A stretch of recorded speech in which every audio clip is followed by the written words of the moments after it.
na I refused daw to leave last night when I did not even know na pinapaalis ako. Ang sinabi lang sa akin, papatayin ang kuryente. Which I said, okay lang.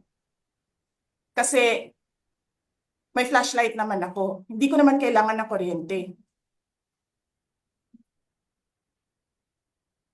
Tapos kanina sa media, pinapalabas nila na I locked myself doon sa kwarto. Of course, nag-lock ako kasi natutulog na ako.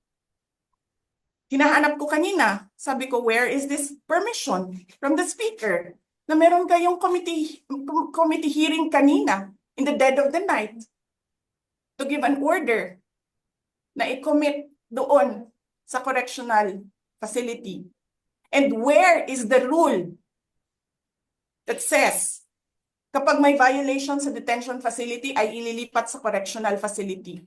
Ano yun? You make rules as you go along? Ano yun? Di ba dapat sa demokrasya, there's a rule of law? And then they make rules as they go along?